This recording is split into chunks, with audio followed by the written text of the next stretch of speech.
ஆராதிப்பே. அனுதினம் என்னை ஆதரித்தவரே, கோடி நன்றிகள் ஆண்டவரே.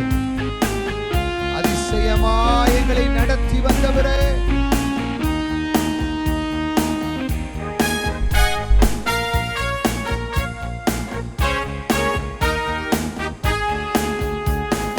அனுதினம் என்னை ஆதரித்தி கோடி நன்றியா. அதிசயமா என்னை நடத்தி வந்தி கோடி நன்றியா.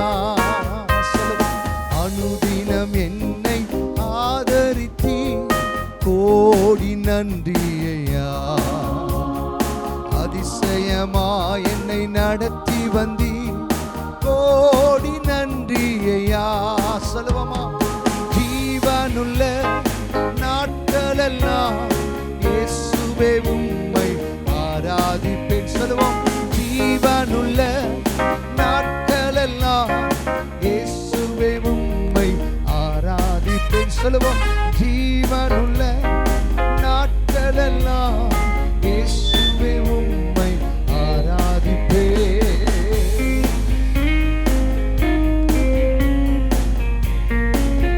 கண்மணி போல என்னை காத்து கொண்டீரே, நன்றி ஐயா.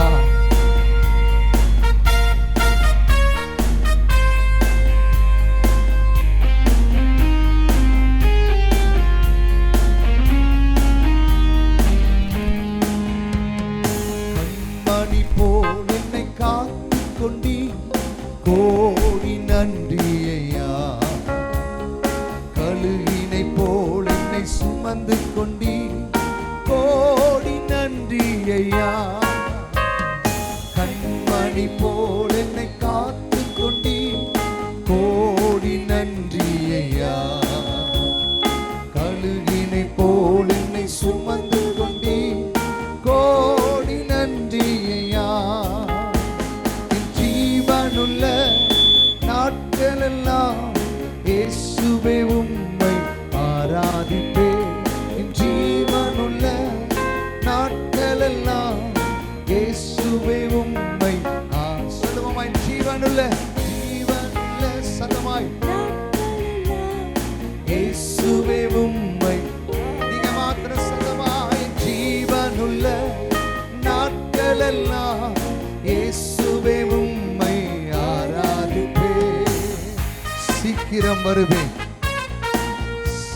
என்றவரே, கோடி நன்றி ஐயா.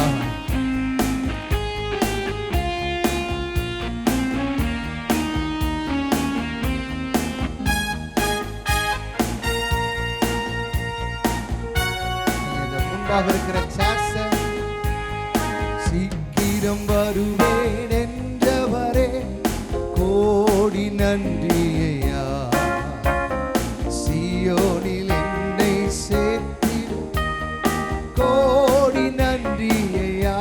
சொல்லுவோமா?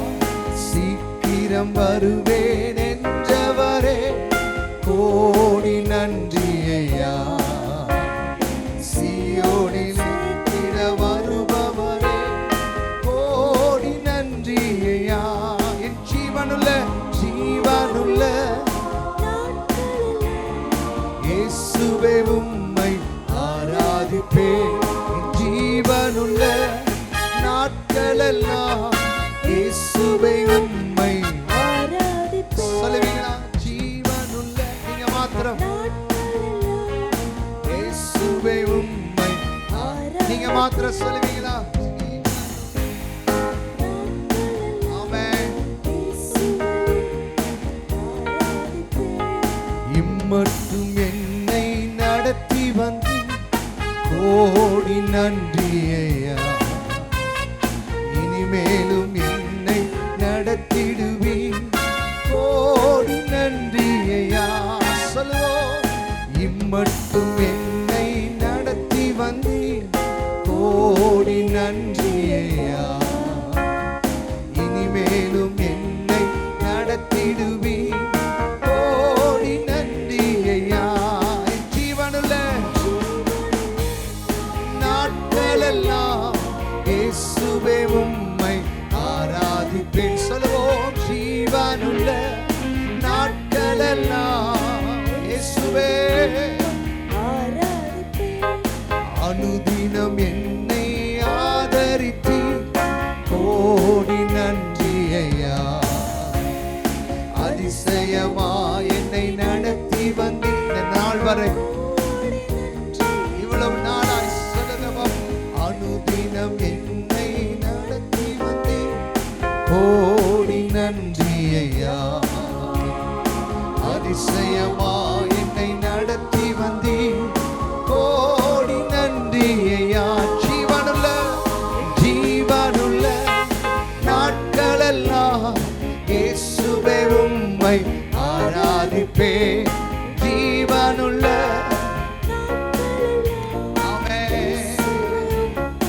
எத்தனை பேர் சொல்ல முடியும்? என் நாட்கள் முடியும் வரை, என் ஜீவன் பிரியும் வரை, சுவாசம் ஒழியும் வரை உம்மையே ஆராதிப்பேன். உம்மையே ஆராதிப்பேன். என் நாட்கள் முடியும் வரை, என் ஜீவன் பிரியும் வரை, சுவாசம் ஒழியும் வரை உம்மையே ஆராதிப்பேன். உம்மையே எத்தனை பேர் சொல்ல முடியும்? கிருபையிலே தேவ கிருபையிலே, கிருபையிலே தேவ கிருபையிலே தாங்கி நடத்தியதே.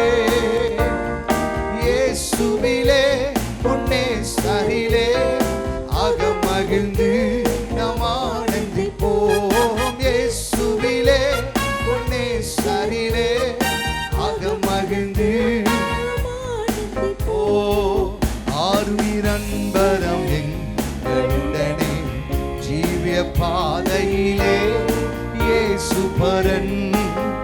ஆருயிரன்பரம் எங்களுடனே ஜீவிய பாதையிலே அனுதினமும் வழிநடத்தி அவரது நாமத்தை காத்தனரே.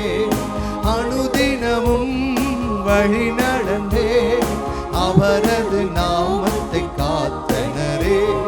கிருபையிலே தேவ கிருபையிலே சொல்லு ஆண்டவரே, கிருபை தாங்கி நடத்தியதே. இயேசுவிலே உன்னே சரிலே அகமகிழ்ந்து நாம் ஆனந்திப்போம். இயேசுவிலே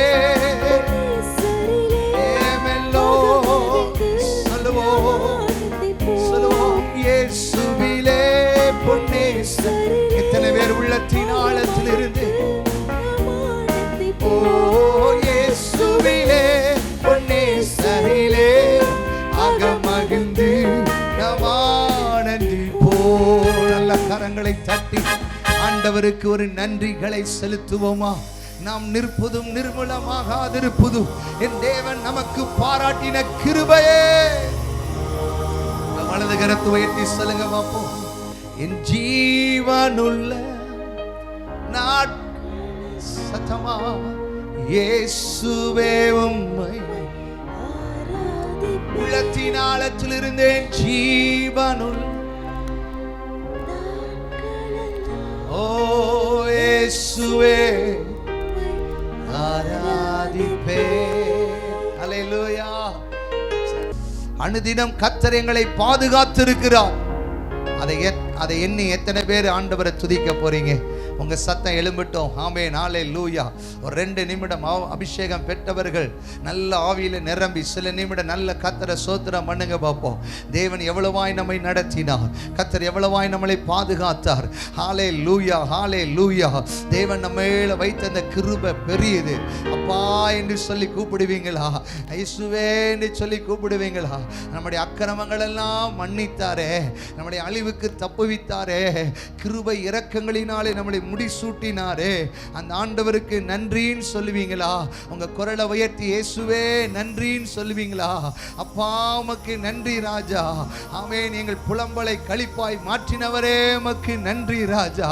எங்கள் வாழ்க்கையில் இருக்கிற யோர்தானை பின்னிட்டு திரும்ப பண்ணினவரே, செங்கடலிலே வழிகளை திறந்தவரே, எங்களுக்காக யுத்தம் செய்தவரே, எங்களுக்காக வழக்காடினவரே, எங்கள் பட்சத்தில் இருந்தவரே, எங்கள் தலையை நிமிர்ந்து நடக்க பண்ணினவரே, ஹல்லேலூயா, உம்மை உயர்த்துகிறோம் சொல்லுங்க பாப்போம். நல்ல உதடை திறந்து எவ்வளவு நன்மையாய் கர்த்தர் நம்மை நடத்தினார்.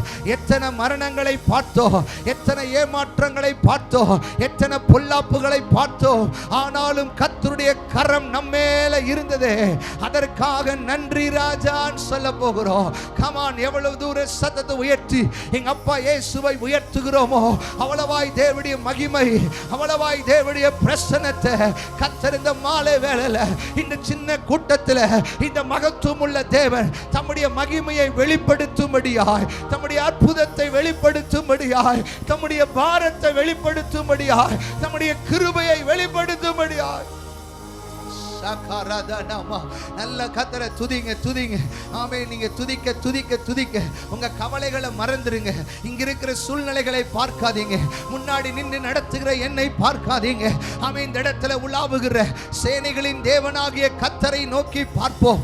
காரணம், அவரை நோக்கி பார்த்த முகங்களை என் ஆண்டவர் வெட்கப்பட விடவில்லை. அவரை நோக்கி பார்த்த முகங்களை என் ஆண்டவர் பிரகாசிக்க பண்ணினார். இந்த ராத்திரி வேளையில ஒருவேளை நம்முடைய முகம் ஆமென் எப்படி இருக்கிறது முக்கியமல்ல, நம்முடைய முகத்தை இந்த ராத்திரி வேளையில பிரகாசிக்க பண்ணுகிற தேவன்.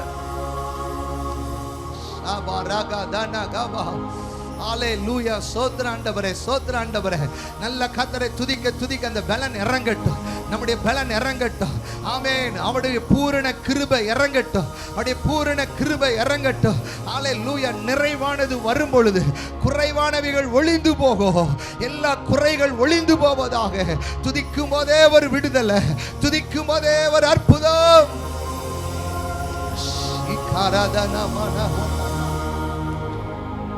ஓ நன்றி ராஜா. கைகளை உயர்த்தி சொல்லுவோம். என் ஜீவனுள்ள நாட் சதமா மை ஆராதிப்பே. என் உண்மையா நீங்க மாத்திரம். ஆமென், ஆமென்.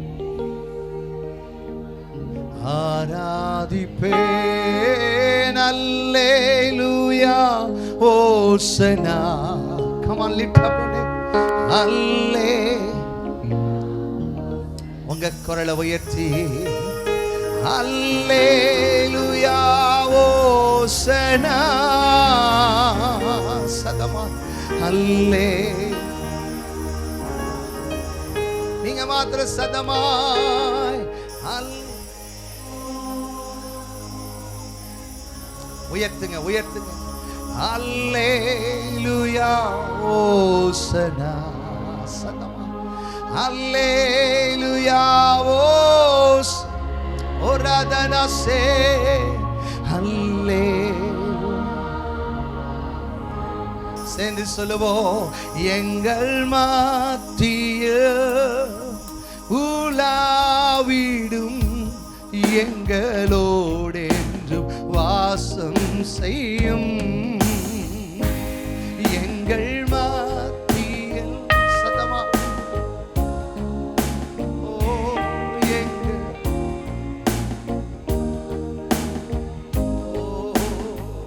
உமக்கு சிங்காசனம் அமைத்திட உம்மை துதிக்கிறோம், துதிக்கிறோம் இயேசுவே.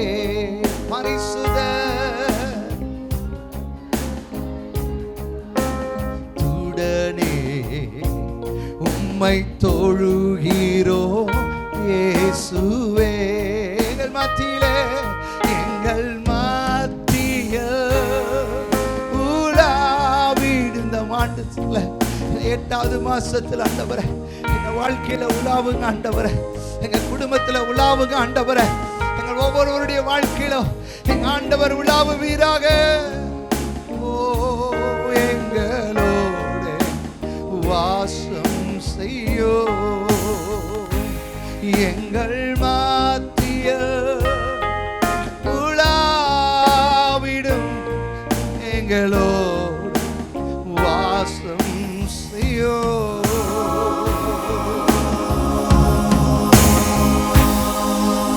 ஜீசஸ், தேவனுடைய மகிமையான பிரசன்னத்திற்காக நன்றி ஆண்டவரே. கர்த்தர் இந்த இடத்துல அசைவாடி கொண்டிருக்கிறார். அவருடைய மகிமையான பிரசன்னத்திற்காக நன்றி. சோர்ந்து போன நம்மை கர்த்தர் பலப்படுத்துவாராக. தள்ளாடுகிற முழங்கால்களை கர்த்தர் பலப்படுத்துவாராக. வழி தெரியாத நம்முடைய வாழ்க்கையில வழிகளை கர்த்தர் உருவாக்குவாராக. இயேசுவின் நாமத்தினால நம்முடைய வாழ்க்கையிலே சாம்பல் சிங்காரமாய் மாறட்டும். தடைகளை கர்த்தர் உடைப்பீராக. இயேசுவின் நாமத்தினால எங்கள் தோல்விகள் ஜெயமாய் மாறுவதாக. நம்ம அப்படியே ஒரே நிமிடம் எல்லாரும் மௌனமா ஜெப நிலைமையில உட்கார்ந்து நம்ம எல்லாரும் ஒரே ஒரு காரியங்களுக்காக எல்லாரும் அப்படியே மொத்தமா ஜெபிக்க போகிறோம். ஹல்லேலூயா, ஹல்லேலூயா. வேகமாய் நம்ம ஜெபிக்க போகிறோம். இந்த நாட்களிலே கடந்த நாட்களிலே கேரளாவில் ஏற்பட்ட நிலச்சரிவு, ஆமீன், 500க்கும் மேற்பட்டவர்கள் இறந்து போயிருக்கிறாங்க. எத்தனையோ பேர் வீடுகளை இழந்து, எத்தனையோ பேர் பெற்றோரை இழந்து, மனைவி இழந்து, பிள்ளைகளை இழந்து, சொத்துக்களை இழந்து இருக்கிறதை பார்க்கிறோம். ஒரு நிமிடம் அப்படியே நாங்கள் வலது கரத்தை உயர்த்தி, ஏசப்பா எங்கள் ஜனத்தின் மேல் மனம் இறங்குங்க ஆண்டவரே. நீங்கள் நல்லா பார்த்தீங்கன்னா நம்ம தொடர்ந்து நம்முடைய ஜபங்களிலே, இரவு ஜபங்களிலே இந்த கேரளாவுடைய சில துணிகரத்திற்காக நம்ம அதிகமாக ஜபித்து கொண்டே இருக்கிறோம். இன்றைக்கி பார்த்தீங்கன்னா அந்த துணிகரத்து நிமித்தம் ஆமீன் எத்தனையோ பரிதாபமான ஜனங்கள் மரித்து போகிறதை பார்க்கிறோம். ஆண்டவரே நீங்கள் மன்னிங்க ஆண்டவரே.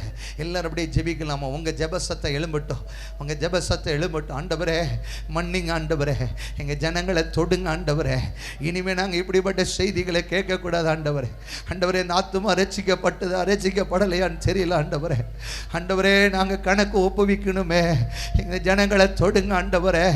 ஆண்டவரே ஆலையில் ரட்சிப்பு ஆண்டவரை இல்லாமல் ஒரு ஆத்துமா மரித்து போக கூடாது ஆண்டவரே. ஆண்டவரே ரட்சி இயேசு இல்லாமல் ஒருத்தர் ஆண்டவரே நரகத்துக்கு பரலோகத்துக்கு போகணும் ஆண்டவரே. இயேசு அறியாம போக கூடாது ஆண்டவரே. இதற்காக தான் நாங்கள் பாரப்படுகிறோம் ஆண்டவரே. எல்லாரும் ஒரு நிமிடம் ஜெபம் பண்ணுங்க. இன்னைக்கு இந்த இடத்துல பல சூழ்நிலைகள் சாதகமாய் வரட்டும் ஆண்டவரே.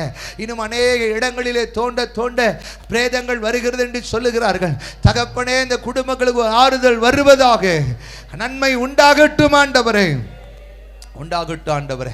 கர்த்தர் அப்படி செய்ய போறதற்காய் நல்ல கரங்களை தட்டி கர்த்தரை மகிமைப்படுத்து. ஸ்தோத்திரம், ஸ்தோத்திரம், ஸ்தோத்திரம், ஸ்தோத்திரம்.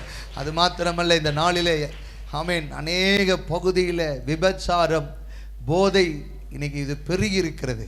நீங்கள் இந்த பகுதிகளெலாம் பார்த்தீங்கன்னா நிறைய இடத்துல இப்படி பெருகிருக்கு. விசேஷமாக இங்கே 3 சென்ட் சொல்லலாம், தாளமுத்து நகர் சொல்லலாம், இப்படி நம்முடைய தூத்துக்குடி பட்டணத்தில் அநேக இடங்களில் இப்படி பெருகிருக்கு. ஒரு நிமிடம் எல்லாரும் அப்படியே வலதுகரத்தை உயர்த்தி, இயேசுவின் நாமத்தினால, இயேசுவின் நாமத்தினால ஆண்டவரே இந்த துணிகர பாவங்களை மன்னிங்க ஆண்டவரே.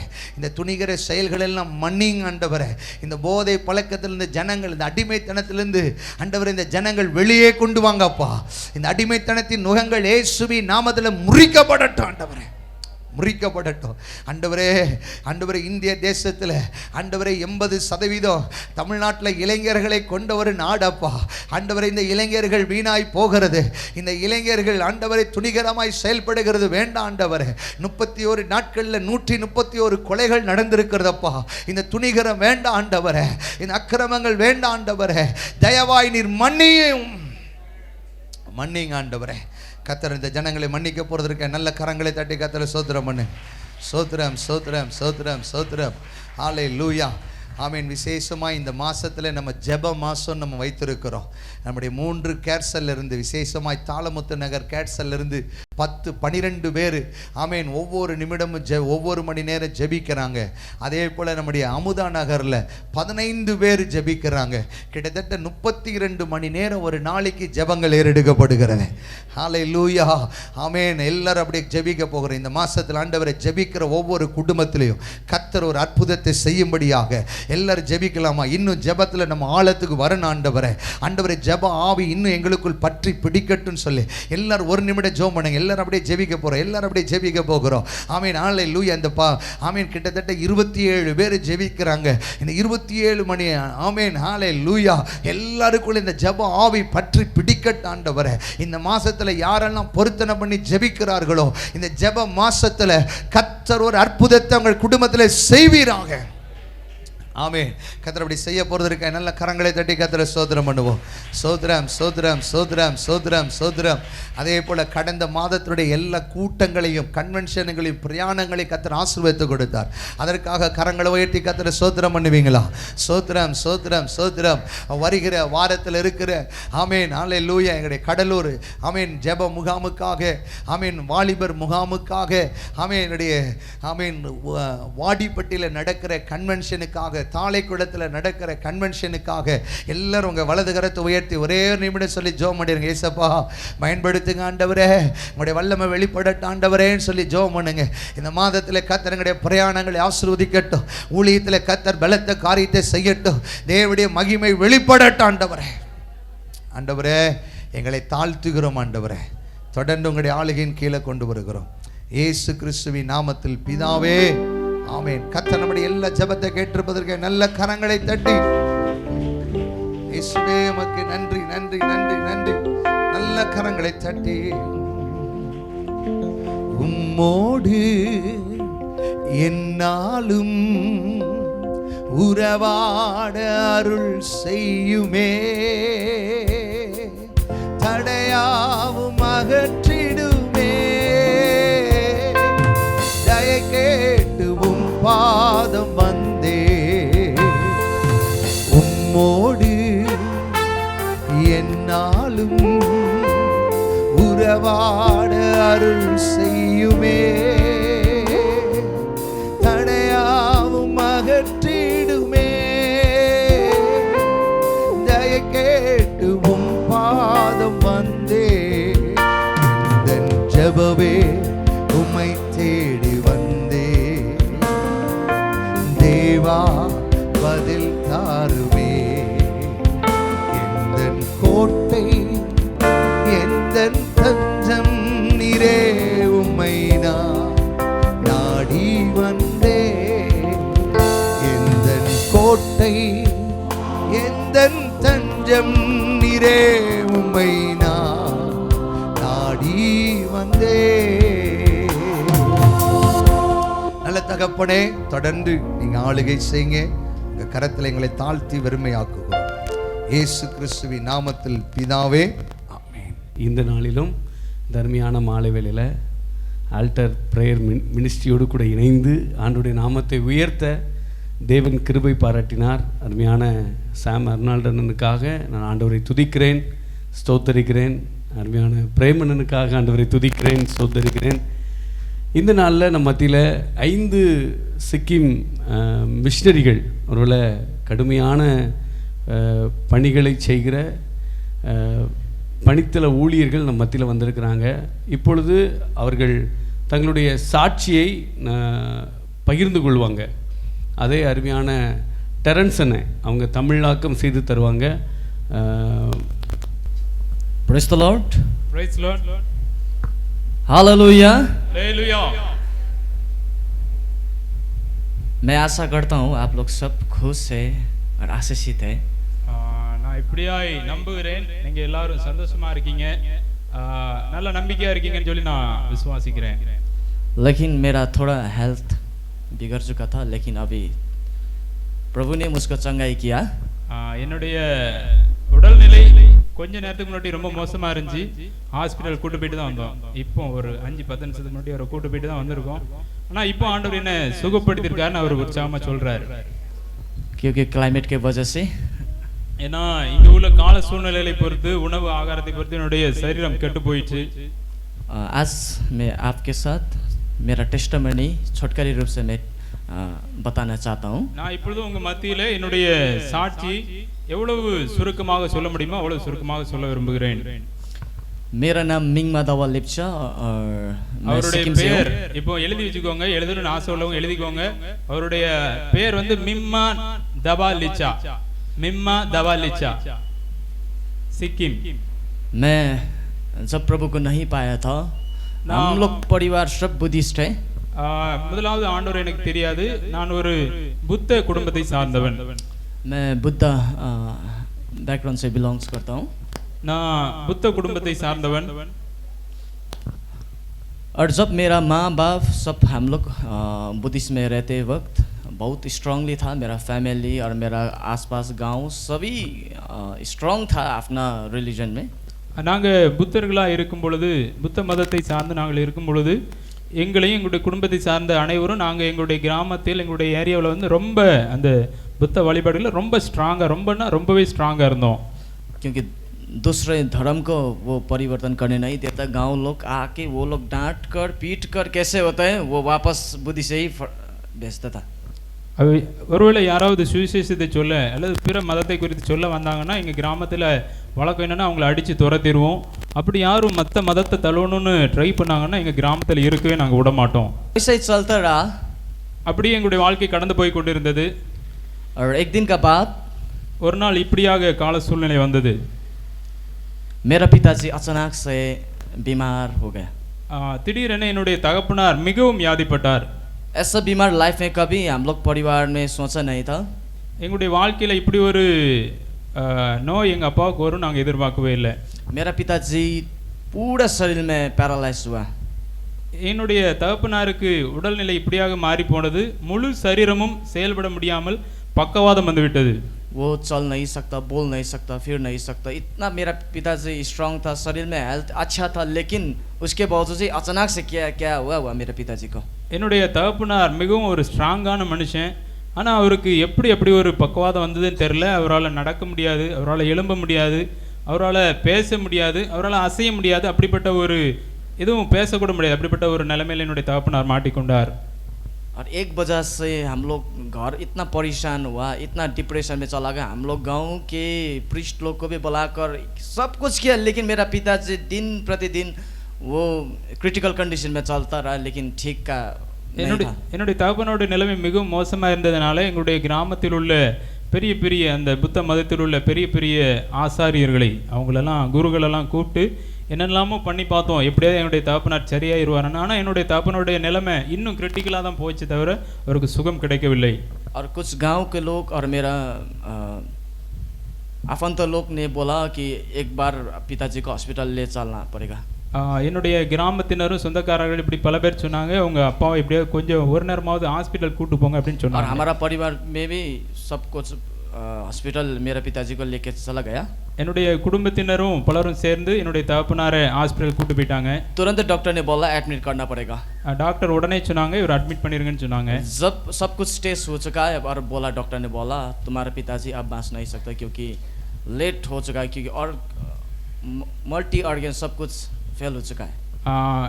டாக்டர் இப்படியே சொல்லிட்டாரு, எங்களால் முடிஞ்ச மெடிசின் பண்ணிட்டோம், ஆனால் உங்கள் அப்பாவுடைய சரீரத்தில் எந்த ஒரு முன்னேற்றமும் இல்லை, சாரி எங்களால் முடியாது அப்படின்னு சொல்லிட்டாரு. क्योंकि आप लोग के दवाई से कुछ उपाय नहीं होता है। ஏன்னா என்னென்ன மெடிசின்லாம் நாங்கள் கொடுக்குறோமோ அது உங்கள் தகப்பனாருடைய உடம்புல அது வேலையை செய்ய மாட்டேங்குது.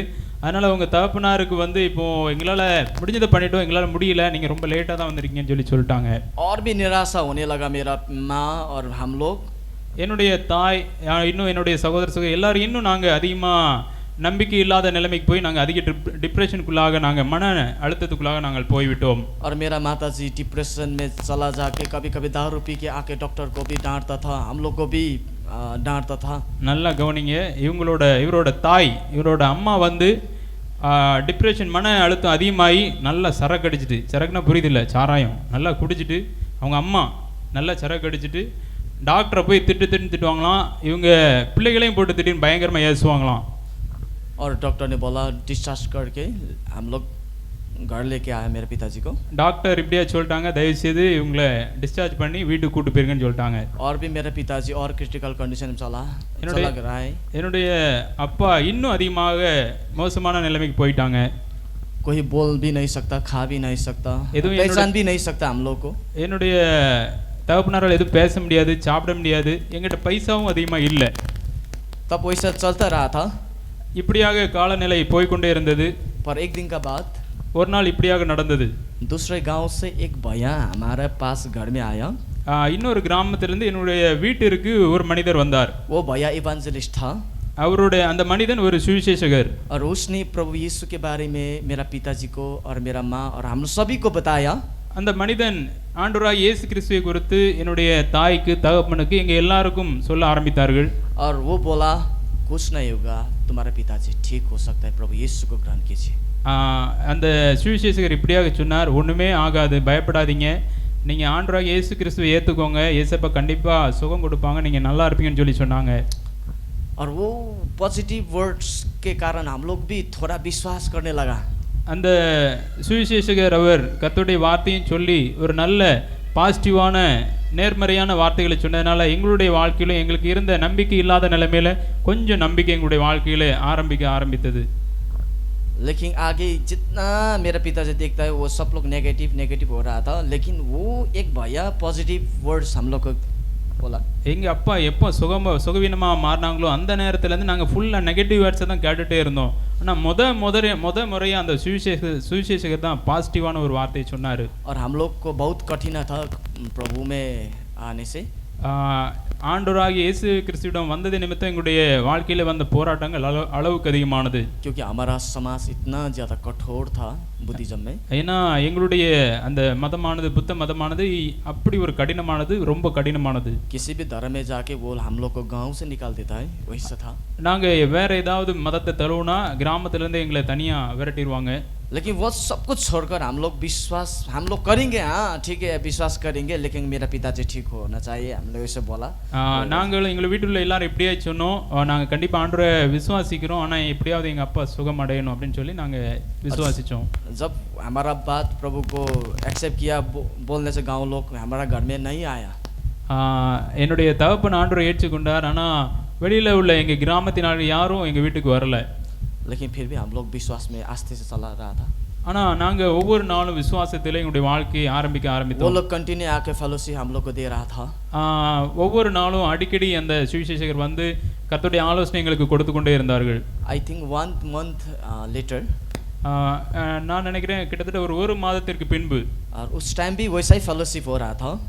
அந்த டைம்லயும் இதே மாதிரி ஒரு ஐக்கியமான ஒரு கூட்டம் நடைபெற்றது. आगे के सेवा जितना था उससे भी बड़ा शक्तिशाली वो सेवा और वो दिन हो रहा था.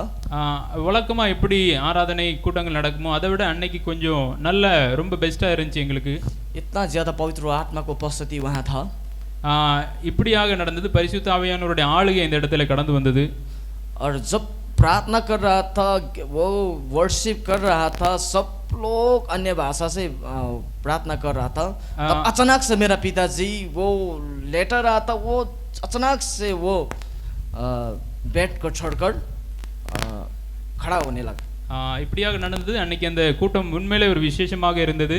எப்படின்னா தொடர்ந்து ஆண்டவருடைய வார்த்தை கூறி அவர் வர்ஷிப் பண்ணி ஆராதிச்சுக்கிட்டு இருக்கும் பட்சத்தில் திடீரென எல்லாரும் அன்னை பாஷையில் நிறைந்து ஜெபிக்க ஆரம்பித்தார்கள். அப்படியே ஜெபித்து கொண்டு இருக்கும் பொழுது என்னுடைய தகப்பன் படுத்து கிடந்தவர் திடீரென எழும்பி உட்கார்ந்து விட்டார்.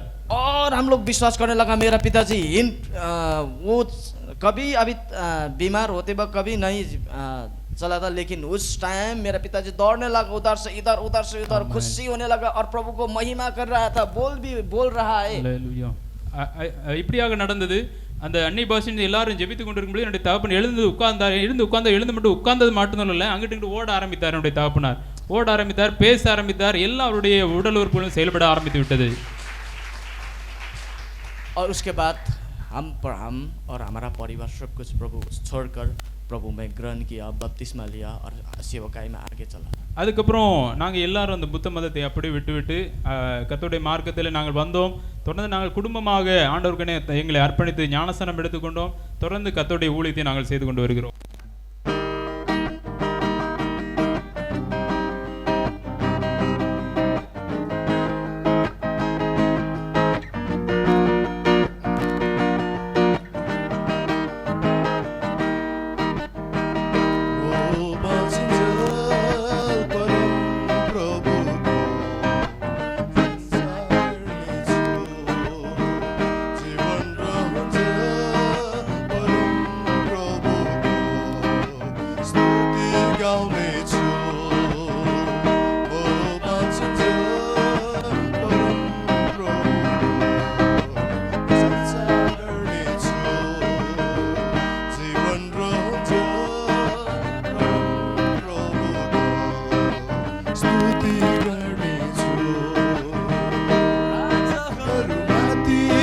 भरोसा नगर मानिसहरूमाथि पनि राजाहरूमाथि भरोसा नगर मानिसहरूमाथि पनि त्यसको शासन निस्किहाल्छ माटैमा मिलिहाल्छ माटैमा मिलिहाल्दछ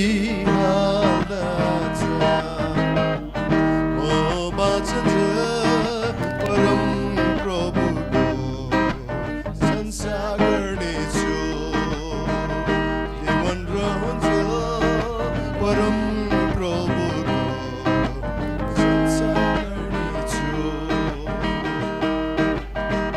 याकुबका परमेश्वरलाई सहायक बनाउने सधैँभरि सुखी हुन्छ याकुबका परमेश्वरलाई सहायक बनाउने सधैँभरि सुखी हुन्छ त्यसको आशा परम प्रभु तिनका परमेश्वरमा हुन्छ तिनका परमेश्वरमा हुन्छ म बाँचिन्जेल परम प्रभुको संसार गर्नेछु जीवन रहन्जेल परम प्रभुको स्तुति गाउनेछु थ्याङ्क यू அல்லேலூயா. நல்ல ஒரு சாட்சியை கேட்டோம். அவர் முழுமையான சாட்சி இன்னும் இருக்கிறது. இன்னும் சொன்னால் நேரம் பத்தாது. அவர் தகப்பன் ஒருவளை உயிரோடு கூட எழும்பினார். அதன் பின்பதாக இந்த வாலிபன் ஒருவளை ஆண்டவரை விட்டு ஒரு சில நாட்களுக்கு பின்பு அவர் பின்மாற்றமாகி அவர் ஆண்டவரை பிரத்யட்சமாய் அவர் பார்த்து கர்த்தரை ஏற்றுக்கொண்டு அதன் பின்பதாக தன்னை முழுமையாய் ஊழியத்துக்கு ஒப்பு கொடுத்தார். அல்லேலூயா. அவர் ஒப்பு கொடுத்து இன்று சிக்கிம் மாநிலத்தில் உள்புறமான இன்னும் ஒரு முறை கூட இயேசுவை அறியாத கிராமங்களுக்கு இந்த இயேசுவை சுமந்து சென்று கொண்டிருக்கிறார். இன்றைக்கு காலையில் அருமையான ஒரு இல்லத்தில் நல்ல இந்த மிஷனரிகளுக்கு உணவுகளை கொடுத்தாங்க. அருமையான அந்த அங்கிள் ஒரு நல்ல ஒரு காரியத்தை எங்களுக்கு சொன்னாங்க. பாருங்கள், நம்ம ஹிந்து மக்களுக்காக நம்ம ஜெபிக்கிறோம். ஆனால் பாருங்கள், புத்த மதம் இவங்க வந்த நாள்ல இருந்து சொல்லிகிட்டு இருக்காங்க, மிக மிக கடினமான இருதயம் உள்ள ஜனங்கள் உள்ள அவர்களுக்காக நம்ம ஜெபம் பண்ணணும்னு சொல்லி உள்ள அங்கே அந்த சுவிசேஷம் மிக அதிகமாய் தேவைப்படுகிறது. அந்த சிக்கிம் மாநிலம் முழுவதும் புத்த மதத்தினால் நிறைந்திருக்கிறார்கள். அவர்களுக்கு இந்த இயேசு தேவை. ஒருவேளை அங்கே அநேக ஊழியர்கள் எழுப்பப்படணும். அங்கே சூசைட்டோடைய எண்ணிக்கை மிக அதிகம். அதாவது தற்கொலை செய்கிறவர்களுடைய எண்ணிக்கை இந்திய தேசம் முழுவதும் கணக்கெடுத்து பார்த்தால் சிக்கிம் மாநிலத்தில் தான் முதல் இடத்துல இருக்கிறது என்று சொல்லுகிறாங்க. அது ஒரு மிக குறைந்த ஜனத்தொகை. ஏனென்று சொன்னால் அங்கு அதிகமாய் இயேசு தேவை. இவர்கள் பண்ணுகிற கிராமங்கள், ஊழியம் செய்கிற கிராமங்களிலே அநேக இடங்களிலே அவங்களுக்கு அந்த வாடகை கூட வீடு கொடுக்கறது இல்லை. அப்படி நெருக்கப்பட்ட சூழ்நிலையிலும் ஆண்டுடைய ராஜ்ய பணியை அவர்கள் தீவிரமாய் அறிவித்து கொண்டிருக்கிறார்கள். அல்லேலூயா, அல்லேலூயா. அவர்களை நீங்களும் விஸ்வவாணி பணியோடு கூட அவர்களை இணைந்து அறிவிக்க விரும்புவீர்கள் என்று சொன்னால் இந்த பணிக்காக ஜெபியுங்கள். அருமையான அண்ணனை சாமர்னோடு கூட தொடர்பு கொள்ளுங்கள். ஒருவேளை நீங்கள் ஏவப்பட்ட காரியங்களை, ஒருவேளை ஒரு மிஷனரிகளை அனுப்பலாம்.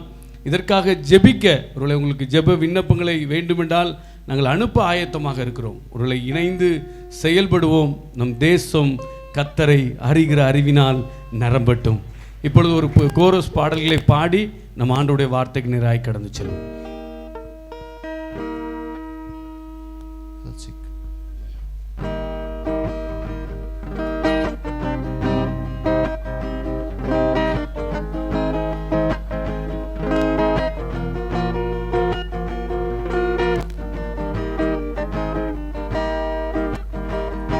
예수고 छातीमा ढुकढुकिने 예수को आँखैमा बसिरहने 예수को छातीमा ढुकढुकिने 예수को आँखैमा बसिरहने प्राणभन्दा प्यारो छ आफ्नो रगतले किनेको साइनो माया यो क्रुसको कहिल्यै नमेट्ने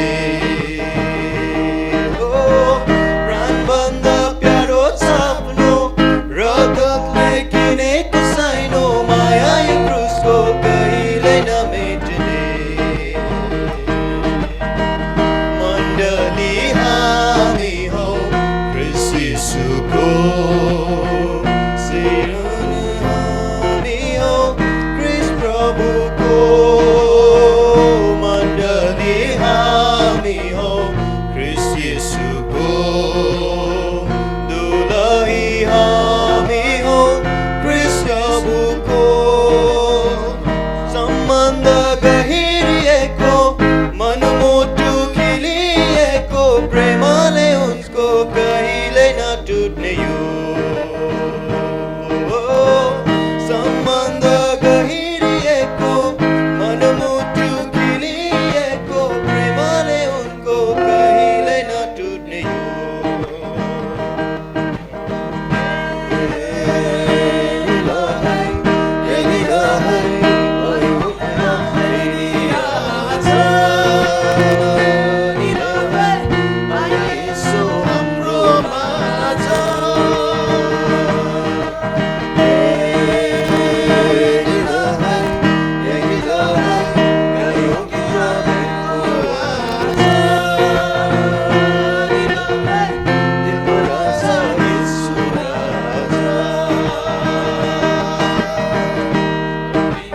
हामी हो ख्रीष्ट येशूको सेवा हुनुहुन्छ उहाँ हाम्रो शरीर हामी हो ख्रीष्ट येशूको सेवा हुनुहुन्छ उहाँ हाम्रो आपसमा गाँसिएको जीवनले भरिएको प्रभावले यसको संसारै ढाकिने भयो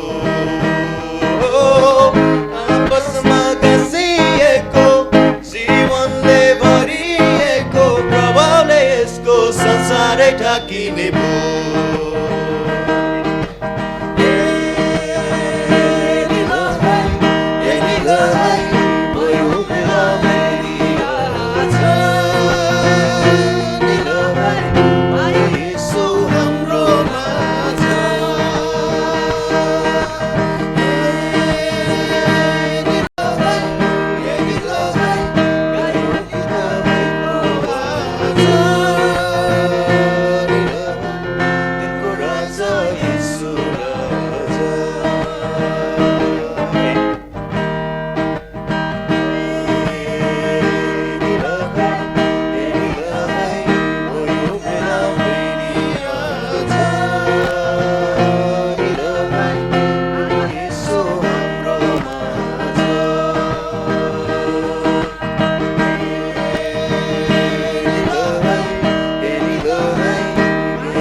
ஒரு நிமிடம் தலைகளை தாழ்த்தி ஜெபம் பண்ணுவோமா.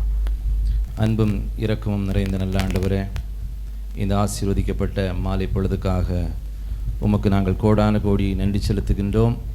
ஆண்டவரே, இந்த அருமையான ஜெப ஐக்கியத்தோடு இணைந்து ஆண்டவரே உம்முடைய நாமத்தை நாங்கள் மகிமைப்படுத்த ஆண்டவர் தந்த தருணத்திற்காக உமக்கு ஸ்தோத்திரம். கர்த்தாவே, வட இந்தியாவிலிருந்து ஆண்டவரே உம்முடைய மிஷினரியுடைய பாதங்கள் எங்களுடைய மண்ணிலே படுவதற்கு ஆண்டவர் தந்த கிருபைக்காக உமக்கு ஸ்தோத்திரம். இந்த அழகிய பாதங்களுக்காக உமக்கு கோடான கோடி நன்றி செலுத்துகிறோம். கர்த்தாவே, ஆண்டவரே நீர் எங்களையும் ஆண்டவரே நாங்கள் கேட்கிற வசனத்தையும் தொடர்ந்து நீர் ஆசீர்வித்து தாரும். இயேசு கிறிஸ்துவின் மூலம் ஜெபிக்கிற நல்ல பிதாவே, ஆமென். ஆண்டவரும் அருமை இரட்சகருமாகிய இயேசு கிறிஸ்துவின் ஈடு இணையற்ற நாமத்திலே உங்கள் யாவரையும் வாழ்த்துவதிலே மிகுந்த சந்தோஷம் அடைகின்றேன். விஸ்வவாணி ஊழியத்திற்காக இந்த நேரத்தை நீங்கள் கொடுத்ததற்காக மிகுந்த நன்றி உள்ளவர்களாக இருக்கின்றோம். அருமையான அண்ணன் சொன்னதை போல எம்எல் அண்ணன் மூலமாக இந்த மாபெரும் ஊழியத்தை ஆண்டவர் இந்திய தேசத்தின் அநேக கிராமங்களுக்கு எடுத்து செல்வதற்கு ஆண்டவர் ஒரு பெரிய தரிசனத்தை அண்ணனுக்கு கொடுத்தார்கள். அந்த தரிசனத்தை இன்றைக்கும் செயல் வடிவம் கொடுப்பதற்கு ஆண்டவர் அருமையான ஊழியர்களை ஒவ்வொரு இடங்களிலும் பயன்படுத்தி கொண்டிருக்கின்றார். இந்திய தேசத்திலே 23 மாநிலங்களுக்கு போகக்கூடிய ஒரு வாய்ப்பை ஆண்டவர் அடியேனுக்கு கொடுத்தார். ஒவ்வொரு இடங்களிலும் இந்த சுவிசேஷ ஊழியத்தை பார்வையிடும் பொழுது சுவிசேஷம் அறிவிக்கப்பட்ட மக்களுக்கும் அந்த கிராமங்களுக்கும் இருக்கின்ற வித்தியாசம் ஏராளமாக இருக்கிறதை பார்க்க முடிகிறது. அது சுவிசேஷத்தினால் ஏற்படுகின்ற பெரிய மாற்றம் என்றால் மிகையாகாது. இந்த அருமையான ஊழியக்காரர்கள் பணி செய்கின்ற சிக்கிம் மாநிலத்திற்கு 2 ஆண்டுகளுக்கு முன்பதாக சென்றிருந்த பொழுது இங்கே ஊழியம் செய்து கொண்டிருக்கின்ற இந்த அருமையான மிஷினரிகள் படுகின்ற பாடுகள், பிரயாசங்கள், இவருடைய பணித்தளங்கள், மலைகள், பள்ளத்தாக்குகள் என்று சொல்லி பல இடங்களிலே இவருடைய பாதங்கள் அலைந்து திரிகின்றதை பார்க்க முடிந்தது.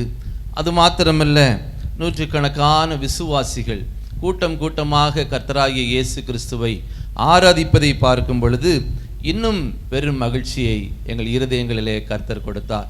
பிரியமானவர்களே, இன்றைக்கு ஆண்டவருடைய இந்த கடைசி இதய துடிப்பை செயல்படுத்துகின்ற ஒரு காலகட்டத்திலே நீங்களும் நானும் வைக்கப்பட்டிருக்கின்றோம்.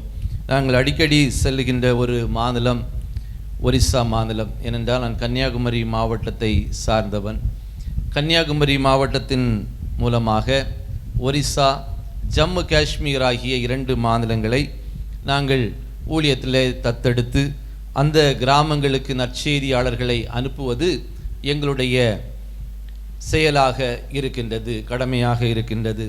அப்படி ஒவ்வொரு முறையும் இந்த ஒரிசா மாநிலத்திற்கு செல்லும் பொழுது அந்த கிராமங்களிலே பார்க்கின்ற ஆச்சரியமான சாட்சிகள் உண்மையாகவே பரிசுத்த ஆவியானவருடைய காலத்திலே நாம் இருக்கிறோம் என்பதை எங்களுக்கு உணர்த்துகின்றது. சமீபத்திலே குராசாகி என்று சொல்லக்கூடிய ஒரு கிராமத்திற்கு சென்றிருந்தேன்.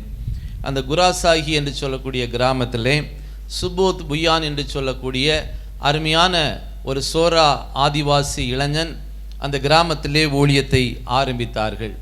நீங்கள் இந்த ஒரிசாவிற்கு வருவீர்கள் என்று சொன்னால் ஒரிசாவிற்கு இன்னொரு பெயர் கொடுக்கப்பட்டிருக்கின்றது. அது யாருக்காவது தெரியுமா? ஒரிசாவுக்கு கொடுக்கப்பட்டிருக்கிற இன்னொரு பெயர் கோயில்களின் பட்டணம். எந்த வீட்டை பார்த்தாலும் அங்கே வீட்டுக்கு பக்கத்தில் ஒரு கோயில் இருக்கும். அதிகமான கோயில்கள் இருக்கின்ற ஒரு பட்டணமாகத்தான் இந்த ஒரிசா மாநிலம் இருக்கின்றது. இங்கே இந்த குராசாகி கிராமத்திற்கு இந்த சுபோத் புயான் சுவிசேஷத்தை சுமந்து செல்கின்றார். அப்பொழுது அங்கு காளியா சாபர் என்று சொல்லக்கூடிய ஒரு மனிதன் இருக்கின்றான். இந்த மனிதன் கர்த்தராகிய இயேசு கிறிஸ்துவை சொந்த இரட்சகராக ஏற்றுக்கொள்ளுகின்றார். இந்த மனிதன் ஏற்றுக்கொண்ட உடனடியாக உங்களுக்கு தெரியும், ஒரு கிராமத்திலே ஒருவர் இயேசு கிறிஸ்துவை ஏற்றுக்கொண்டால் என்ன நடக்கும் என்பதை மிஷினரி அவர்கள் பகிர்ந்து கொண்டார்கள். கிராமத்திலிருந்து அவரை தனிமைப்படுத்துகின்றார்கள். கிராமத்திலே தண்ணீர் எடுக்க வர முடியாது, மற்ற வசதிகள் கிராமத்திலே அவர்களுக்கு கொடுப்பது கிடையாது. அப்படியே இந்த காளியா சாபர் மேல் அந்த கிராம மக்கள் மிகுந்த கோபமுடையவர்களாக மாறினார்கள். இந்த சுபோத் புயான் என்று சொல்லக்கூடிய மிஷினரி இந்த கிராமத்திற்குள்ளாக வரக்கூடாது என்று சொல்லி கட்டளைகள் பிறந்தது. நாட்கள் சென்றது. இந்த காளியா சாபருடைய தம்பி ஒருவர் இருக்கிறார். அவருடைய பெயர் சுபாஷ் சாபர். இவருக்கு பிள்ளை பிறக்கின்றது. அந்த பிள்ளை 1 வருடத்திற்குள்ளாக மரித்து போகின்றது. 2வது பிள்ளை பிறக்கின்றது. அந்த பிள்ளையும் 6 மாதம் இருக்கும் பொழுது மரண படுக்கையிலே இருந்து விடுகிறது. பல மருத்துவ சிகிச்சைகள் கொடுக்கப்படுகிறது. சிகிச்சைகள் ஒன்றும் பலனளிக்கவில்லை. வீட்டிற்கு எடுத்து வருகிறார்கள். உன் பிள்ளை மரித்து போகும் என்று சொல்லக்கூடிய ஒரு சூழ்நிலை. அப்போதுதான் இந்த கிராமத்திற்குள்ளாக போகக்கூடாது என்று சொல்லி இந்த சுபோத் புயான் மிஷினரிக்கு சொல்லப்பட்டது. ஆனால் இரவிலே இந்த மிஷினரிக்கு தூக்கம் இல்லை. பரிசுத்த ஆவியானவர் பேசுகின்றார். நாளை தினம் காலையிலே இந்த கிராமத்திற்குள்ளாக நீ போக வேண்டும் என்று சொல்லக்கூடிய தெளிவான சத்தம் வந்து கொண்டே இருக்கிறது. இவர் காலையிலே புறப்பட்டு இந்த கிராமத்தை நோக்கி செல்லுகின்றார். அங்கே கூட்டமாக மனிதர்கள் நிற்கிறார்கள். அந்த சிறு பிள்ளையினுடைய அந்த மரண நேரம் நெருங்கி வருவதை குறித்து அவர்கள் பேசிக்கொண்டே இருக்கின்றார்கள்.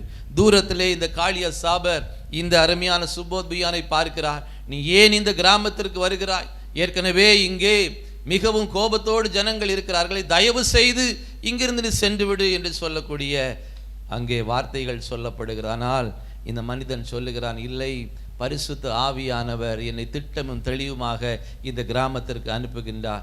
நான் இந்த பிள்ளைக்காக ஜெபிக்க வேண்டும் என்று சொல்லி அங்கே சொல்லுகின்றார். ஒரு வாய்ப்பு எனக்கு தாருங்கள், ஒரு வாய்ப்பு கொடுங்கள். நாங்கள் ஆராதிக்கிற தேவன் அவர் ஜீவனுள்ள தேவன், நிச்சயமாக அவர் அற்புதத்தை செய்வார் என்று சொல்லி அவர்களுக்கு சொன்ன பொழுது, சரி பார்க்கலாமே, ஆண்டவர் அற்புதத்தை செய்வாரா என்று சொல்லி அங்கே ஒரு வாய்ப்பு கொடுக்கப்படுகிறது. சுபோத் புயானும் இங்கே காளியா சாபரும் அந்த இல்லத்திற்குள்ளாக சென்று ஜெபிக்கிறார்கள். சில நிமிடங்கள் ஜெபிக்க ஜெபிக்க அந்த பிள்ளை கொஞ்சம் கொஞ்சமாக கண்கள் திறந்து பார்க்க ஆரம்பித்தது. படிப்படியாக நல்ல சுகத்தை அந்த பிள்ளை பெற்றுவிட்டது. இன்றைக்கு நீங்கள் அந்த கிராமத்திற்குள்ளாக போவீர்கள் என்று சொன்னால், பிரியமானவர்களே, இந்த அருமையான சுபாஷ் சாபருக்கு இன்னும் ஒரு பெண் மகளை ஆண்டவர் கொடுத்திருக்கிறார். அங்கு ஒரு அழகிய ஆலயம் இருக்கிறது. அந்த ஆலயத்தின் முன் வரிசையிலே இந்த பிள்ளைகள் உட்கார்ந்திருக்கிறார்கள். அல்லேலூயா! நீங்களும் நானும் ஆராதிக்கிற தேவன் அவர் சர்வ வல்லமை உள்ளவர். அவர் சொல்லுகின்ற வார்த்தைகள் ஒன்றும் வீணாக போவதே கிடையாது. ஏனென்று சொன்னால் அவரை போல ஒரு தேவன் இந்த உலகத்திலே கிடையவே கிடையாது. அவருடைய நாமமே அல்லாமல் இன்னொரு நாமம் இந்த பூமியிலே, வானத்தின் கீழே, பூமியின் மேலே கொடுக்கப்படவே இல்லை. அப்படிப்பட்ட தேவனுடைய பிள்ளைகளாக நீங்களும் நானும் இருக்கின்றோம். ஆனால் இன்னும் அறியாத ஜனங்கள் கோடான கோடி இருக்கின்றார்கள். 2 நாட்களுக்கு முன்பதாக இன்னொரு சாட்சியை மட்டும் சொல்லிட்டு செய்திக்குள்ள நான் போக விரும்புகிறேன். 2 நாட்களுக்கு முன்பதாக சந்தாலி மக்கள் மத்தியிலே ஊழியம் செய்கின்ற மிசாயில் ஹன்ஸ்டா என்று சொல்லக்கூடிய ஒரு ஊழியர் ஒரு சாட்சியை அனுப்பியிருந்தார். அவர் பாரத் டுடு என்று சொல்லக்கூடிய 36 வயது நிரம்பிய ஒரு மனிதன். அங்கே கெய்ஞ்சூர் மாவட்டத்திலே சோனாபோசி என்று சொல்லக்கூடிய ஒரு கிராமத்திலே மிகுந்த எதிர்ப்புள்ள ஒரு கிராமம், மிகுந்த எதிர்ப்புள்ள கிராமம். ஆகவே பல நாட்களாக இந்த மிசாயில் ஹன்ஸ்டா என்று சொல்லக்கூடிய மிஷனரி இந்த குறிப்பாக இந்த சோனாபோசி என்று சொல்லக்கூடிய கிராமத்திற்காக ஜெபித்து கொண்டே இருக்கிறார். ஆண்டவரே, எப்படியாவது ஒரு திறந்த வாசலை இந்த பகுதியிலே எங்களுக்கு நீ தர வேண்டும் என்று சொல்லி கடைசியாக ஒரு மாலை கூட்டம் அங்கு நடத்தப்படுகிறது. 12ஆம் தேதி, போன மாதம் 12/7/24 அன்று ஒரு கூட்டம் அந்த கிராமத்திலே நடந்தது.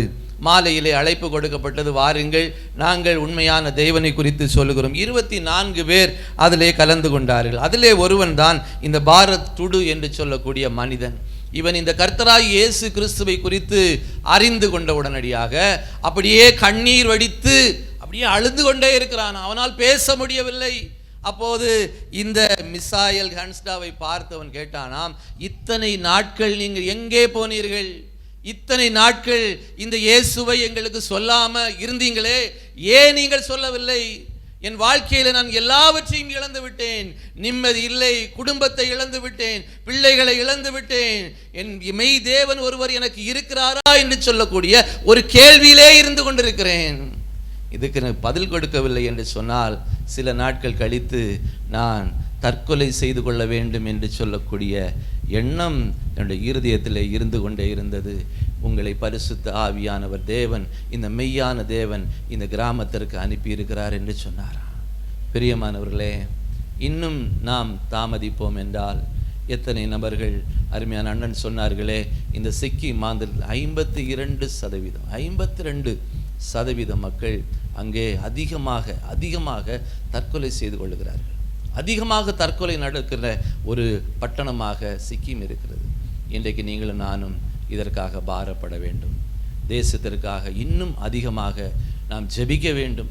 நம்முடைய ஜெப நேரங்கள் இன்னும் அதிகரிக்க வேண்டும். இதற்காகத்தான் ஆண்டவர் இந்த அருமையான பிரேயர் செல்லை வைத்திருக்கிறார் என்று சொல்லி நான் விசுவாசிக்கிறேன். Alter prayer ministry. இன்னும் நீங்கள் ஜெபிக்க நிச்சயமாக உங்களை கொண்டு ஆண்டவர் இந்திய தேசத்திலே பெரிய காரியங்களை செய்வார். சுருக்கமாக கர்த்தருடைய வார்த்தையை உங்கள் மத்தியிலே நான் வைக்க விரும்புகிறேன். அதற்காக நான் தெரிந்து கொண்ட வேத பகுதி எபேசியர் 5வது அதிகாரத்துக்கு நேராக உங்களுடைய பரிசுத்த வேதாகமத்தை நீங்கள் கொஞ்சம் திருப்பிக் கொள்ளுங்கள். எபேசியர் புஸ்தகம் அப்போஸ்தலனாகிய பவுலின் மூலமாக எழுதப்பட்ட ஒரு அருமையான புஸ்தகம். பவுலினுடைய இருதய துடிப்பையும் பவுலினுடைய நோக்கத்தையும் இந்த புஸ்தகத்திலே நீங்களும் நானும் பார்க்க முடியும். பவுலின் மூலமாக ஆரம்பிக்கப்பட்ட இந்த எபேசு திருச்சபைக்கு அவர் 6 அதிகாரங்களை எழுதுகின்றார். இந்த 6 அதிகாரங்களை 2 விதமாக நாம் பிரித்து பார்ப்போம் என்று சொன்னால், முதல் 3 புஸ்தகங்களும் கிறிஸ்துவுக்குள்ளாக நாம் எப்படி மாற்றம் பெற்றோம் என்பதை இந்த 3 அதிகாரங்களும் மிக அழகாக நமக்கு கூறுகின்றது. ரொம்ப ஆச்சரியமான ஒரு வசனம் இருக்கிறது. 1வது அதிகாரம் 3வது வசனத்தை பாருங்கள். நம்முடைய கர்த்தராகிய இயேசு கிறிஸ்துவின் பிதாவாகிய தேவனுக்கு ஸ்தோத்திரம், அவர் கிறிஸ்துவுக்குள் உன்னதங்களிலே ஆவிக்குரிய சகல ஆசீர்வாதத்தினாலும் நம்மை ஆசீர்வதித்திருக்கின்றார். அருமையான ஒரு வசனம். பவுல் சொல்லுகின்றார், உன்னதங்களிலே என்னென்ன ஆசீர்வாதம் ஒரு விசுவாசிக்கு தேவனுடைய பிள்ளைக்கு தேவைப்படுகிறதோ அத்தனையும் ஒன்றும் குறையில்லாமல் ஆண்டவர் நம்மை ஆசீர்வதித்திருக்கின்றார். ஆனால் நம்முடைய முற்காலம் எப்படிப்பட்டதாக இருந்தது என்று சொல்லி 2வது அதிகாரத்திலே அவர் சொல்லுகின்றார். 13ஆம் வசனத்தை பாருங்கள். முன்னே தூரமாயிருந்த நீங்கள், முன்னே பாவத்திலே வாழ்ந்து கொண்டிருந்த நீங்கள், முன்னே இருளிலே இருந்து கொண்டு இருந்த நீங்கள், தேவனை விட்டு தூரமாக இருந்த நீங்கள், இப்பொழுது கிறிஸ்து இயேசுவுக்குள் கிறிஸ்துவின் இரத்தத்தினாலே சமீபமானீர்கள். உன்னதத்திலே ஆசீர்வாதங்களால் நிரப்பி இருக்கிறார். தேவனுக்கு அருகாமையிலே வருகின்ற பெரிய ஸ்லாக்கியத்தை கிறிஸ்து இயேசுவுக்குள் ஆண்டவர் நமக்கு கொடுத்திருக்கிறார். நீங்க இன்றையிலிருந்து இந்த எபேசியர் புஸ்தகத்தை நீங்க வாசித்து பார்க்கும் பொழுது எங்கெல்லாம் கிறிஸ்துவுக்குள் என்று வருகிறது என்பதை நீங்க அண்டர்லைன் பண்ணி பார்ப்பீர்கள் என்று சொன்னா ரொம்ப ஆச்சரியமா இருக்கும். 1 அதிகாரம் 2ஆம் அதிகாரம் இங்க எல்லாம் கிறிஸ்துவுக்குள், அவருக்குள், அவரில் என்று சொல்லி பல நன்மைகளை இந்த புஸ்தகம் நமக்கு காட்டுகின்றது. அப்படியானால் கிறிஸ்து இல்லாமல் ஒரு விசுவாச வாழ்க்கை என்பது கிடையவே கிடையாது. 3 அதிகாரங்களிலும் இதைத்தான் அப்போஸ்தலனாகிய பவுல் சொல்லுகின்றார். கிறிஸ்துவுக்குள் எவ்வளவு ஆசீர்வாதங்கள், கிறிஸ்துவுக்குள் எத்தனை நன்மைகள், இவற்றையெல்லாம் பவுல் சொல்லிவிட்டு 4, 5, 6 அதிகாரங்களிலே சொல்லுகின்றார். அப்படியானால் இந்த கிறிஸ்துவுக்குள் ஒரு ஆசீர்வாதமான வாழ்க்கையை பெற்ற நீங்களும் நானும் நம்முடைய வாழ்க்கை முறை எப்படி இருக்க வேண்டும், நம்முடைய நடத்தை எப்படி இருக்க வேண்டும் என்பதை இந்த 3 அதிகாரங்களிலும் எழுதுவதை பார்க்க முடியும். நீங்கள் 4வது அதிகாரத்தின் முதல் வசனத்தை பாருங்கள். எப்படி முடிகின்றது? நீங்கள் அழைக்கப்பட்ட அழைப்பிற்கு பாத்திரவான்களாய் நடந்து. ஒரு விசுவாச வாழ்க்கையை நடப்பதை வைத்து அவர் சொல்லுகின்றார். நடந்து, அப்படி என்றால் எங்கேயோ உட்கார்ந்து இருக்கின்ற ஒரு வாழ்க்கை அல்ல.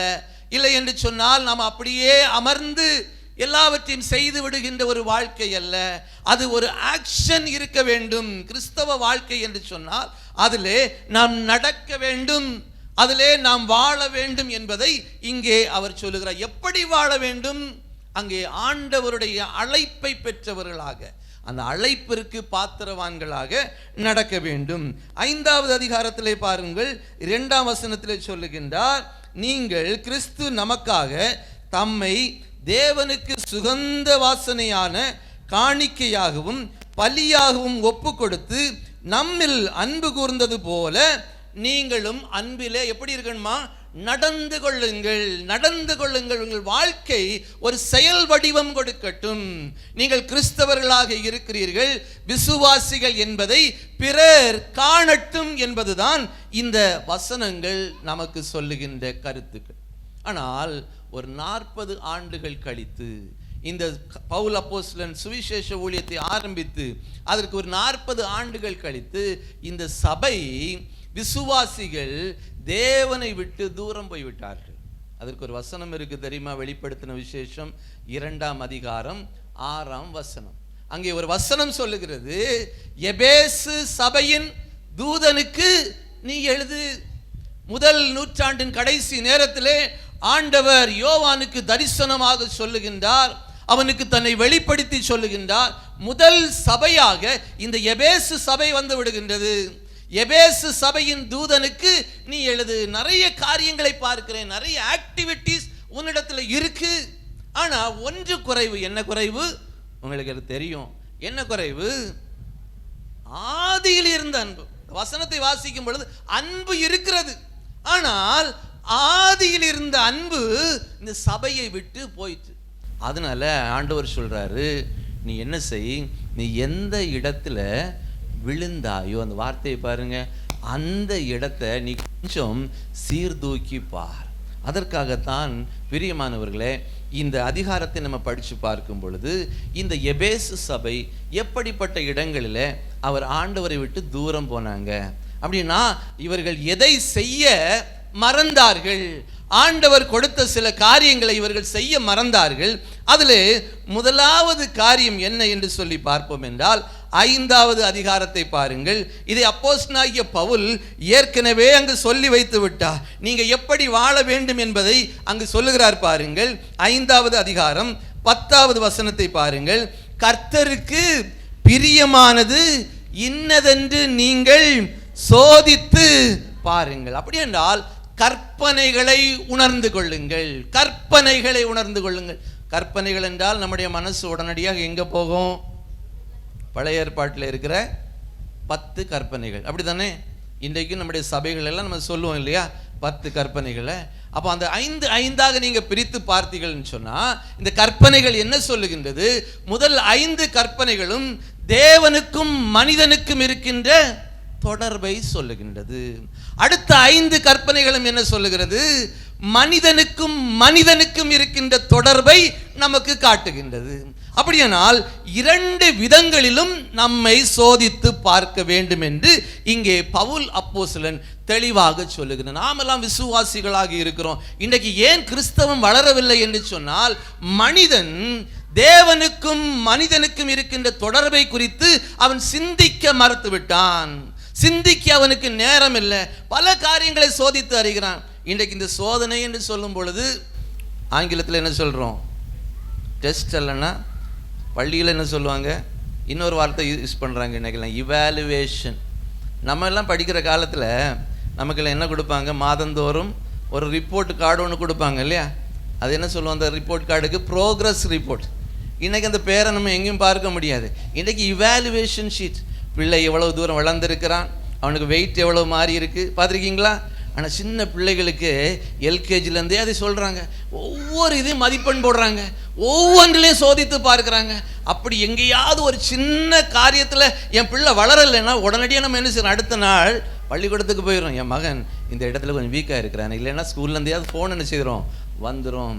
ஆனால் இங்கே அதே தான் பவுல் அப்போஸ்தலன் சொல்லுகிறார், நீங்கள் இயேசு கிறிஸ்துவனுடைய பிள்ளைகள், தேவனுக்கென்று பிரித்தெடுக்கப்பட்டவர்கள்.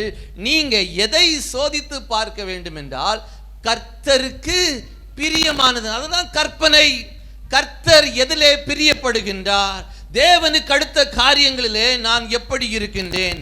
மனிதனோடு மனிதனுடைய உறவு எப்படி இருக்கின்றது? இந்த அதிகாரம் முழுவதும் நீங்க படித்து பார்த்தால் அநேக காரியங்களை பவுல் அப்போஸ்தலன் இங்கே எபேசு பட்டணத்திற்கு கற்றுக் கொடுப்பதை பார்க்க முடியும். இன்றைக்கு விசுவாச தேவ ஜனமே, உங்களுடைய வாழ்விலே, ஆவிக்குரிய வாழ்விலே நீங்கள் உங்கள் வாழ்க்கையை சோதித்து பார்க்கிறீங்களா? நம்முடைய சரீரத்தை சோதித்து பார்க்கணும். எப்படி பார்க்கிறோம்? இன்றைக்கு எல்லாருக்கும் எந்த வீட்டுக்கு போனாலும் என்ன கேட்குறாங்க? டீ போடுறதுக்கு முன்னாடி சுகர் போடலாமா இல்லையா? எல்லாரை பார்த்து கேட்குற கேள்வியும் ஒரே கேள்வி தான், சுகரு போடலாமா? உடனடியாக நம்ம என்ன சொல்லுவோம்? போடலாம், இல்லைன்னா எனக்கு சுகர் இல்லை அப்படின்னு சொல்லுவோம் இல்லையா? சோதித்து பார்க்குறோம். டாக்டர் சொல்கிறாரு, நீங்கள் இந்த குறிப்பிட்ட நாளில் மருத்துவமனைக்கு வந்து என்ன செய்யணும்? சோதித்து பார்க்கணும். 5 மணிக்குன்னா 4 மணிக்கே போயிடுறோம் பார்த்தீங்களா? நம்முடைய சரீரத்தின் மேலே நமக்கு எவ்வளவு கவலை.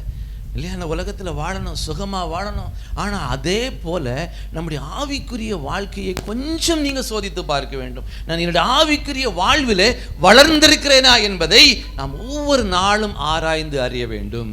சமீபத்தில் ஒரு வாலிப தம்பி, மகாராஷ்டிராவை சார்ந்தவன், அவன் எனக்கு தொலைபேசியில் ஃபோன் பண்ணான். சமர்ப்பண் பத்திரிகையில் என்னுடைய நம்பரை எடுத்து எனக்கு கூப்பிட்டாங்க. நான் அந்த சமர்ப்பண் பத்திரிகையில் ஒரு கட்டுரை எழுதியிருந்தேன் அந்த மாதத்தில். அவனை கூப்பிட்டான். அண்ணே உங்களோட கொஞ்சம் பேசலாமா என்றான். பேசலாம் அப்படின்னு சொல்லி கொஞ்சம் நேரம் பேசிகிட்டு இருந்தான். அவன் சொன்னான், நான் பிஹெச்டி முடித்தேன், இப்போதான் நான் பிஹெச்டி முடித்தேன்.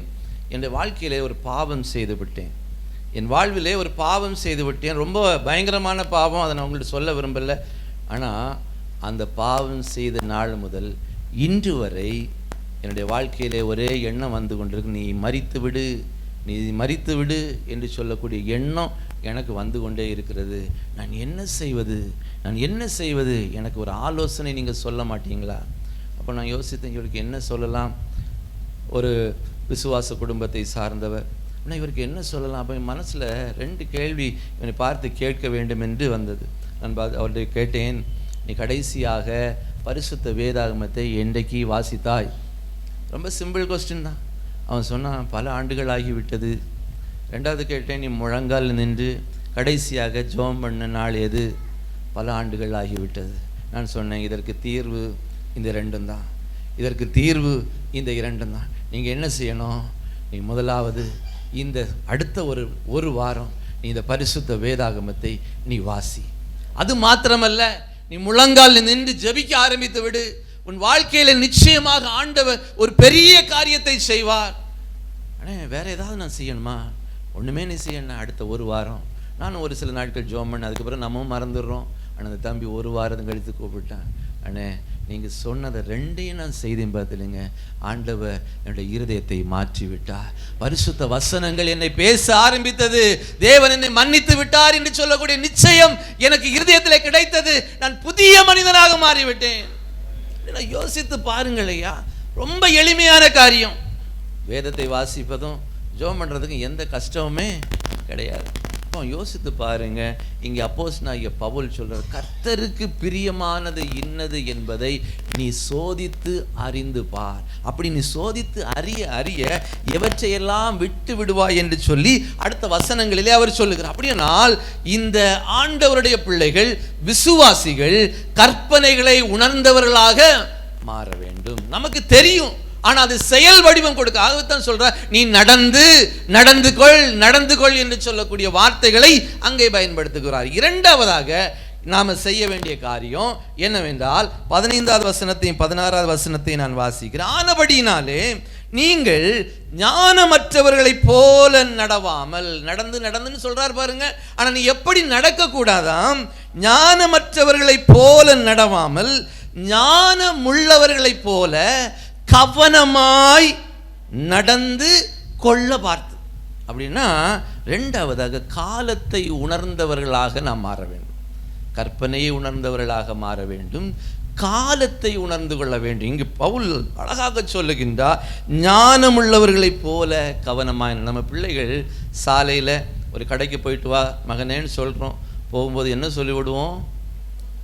பார்த்து போன்னு மட்டுமா சொல்லுவோம்?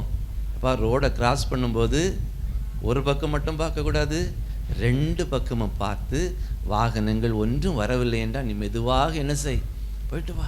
எப்படி அம்மா தூரத்துல இருந்து பார்த்துட்டே நிற்பாங்க, மகன் பக்கத்தில் போகிறது வரது வரை பார்த்துட்டு நிற்கிறோமே, அதே வார்த்தை தான் பவுல் பயன்படுத்துகிறார். நீங்கள் ஞானமுள்ளவர்களைப் போல கவனமாய் நடந்து கொள்ள பார்த்து.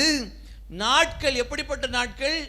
பொல்லாதவைகளானதால் காலத்தை பிரயோஜனப்படுத்துங்கள். அப்படியானால் காலம் ஆண்டவருடைய கிருபையினாலே உங்களுக்கும் எனக்கும் பரிசாக கொடுக்கப்பட்டிருக்கிறது. நம்ம எத்தனை ஆண்டு காலம் இந்த உலகத்தில் வாழ்வோம் என்று ஒரு மனிதன் என்ன செய்ய முடியாது, சொல்ல முடியாது.